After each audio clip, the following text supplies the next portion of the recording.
Nixon ran in 1968. He talked a big game about ending New Deal policies, destroying the liberal agenda of FDR and LBJ. But in reality, his policies were much more of a mixed bag, much more in the middle, domestically anyway. Keep in mind, though, he didn't really care that much about domestic politics from what I can tell. Nixon tries to pander to a silent majority and by asking for legislation to ban busing. When the schools actually get desegregated by LBJ's decision to attach them to money, to federal money, desegregation to federal money, what happens is white people just start setting up their own school districts with no minorities in them, so they can have an all-white school, and they can say, well, black people are allowed in our school. There's just nobody that lives here. You probably have some communities, if you live in a city, that are maybe on the outskirts of town, or maybe even incorporated into school districts in the middle of town, that are kind of wealthy neighborhoods. Well, they're called white flight school districts. They were made so the white kids didn't have to go to school with the black kids. Well, the response to this was the courts would order busing. They would say, okay, well, you've got to go get black kids from the other part of the district or whatever and move them to the school. And Nixon tried to get legislation to ban busing. He used the executive order to end attaching federal school dollars to desegregating schools. And of course, he's doing this because this is who voted for him, is the people who are upset about the civil rights movement. He does try to dismantle the Great Society and the New Frontier. He kills off the Office of Economic Opportunity. But then he also creates the Environmental Protection Agency. He installs affirmative action for federal contracts, which will be very contentious later. And he tries to pass the Family Assistance Plan. Get this, Nixon tries to pass a bill that would guarantee a $1,600 a year income to every family in America. If you put that in today's dollars, that's about $8,500 a year.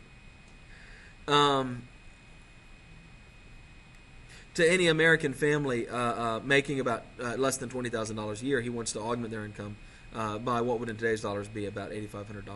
This actually passes the House, but it doesn't get through the Senate.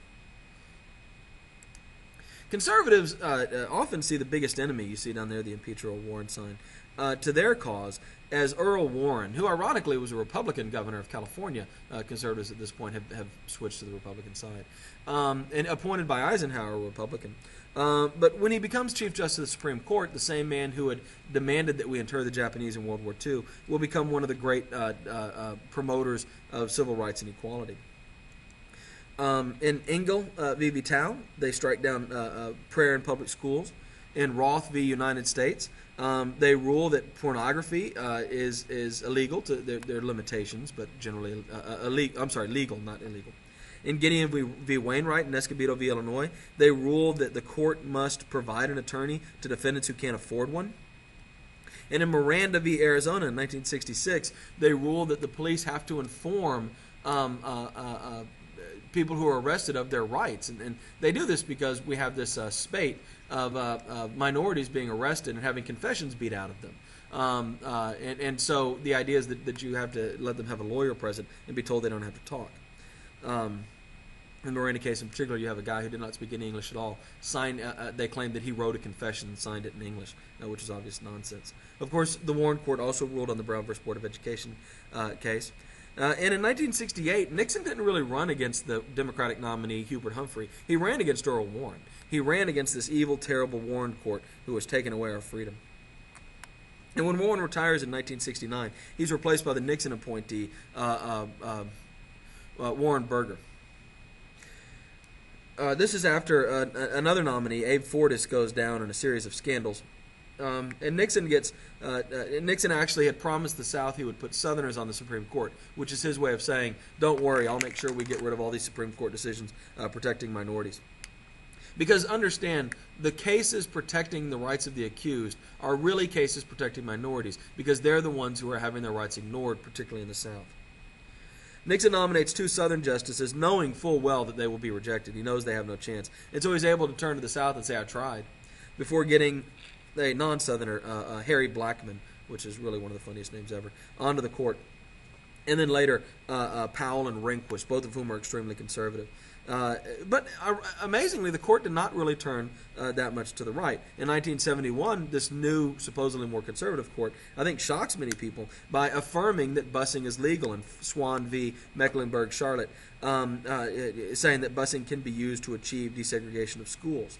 Busing leads to riots in Boston. I mean, just terrible violence in Boston, which obviously isn't in the South, because white parents are so angry that they're being forced to send their kids to school with blacks.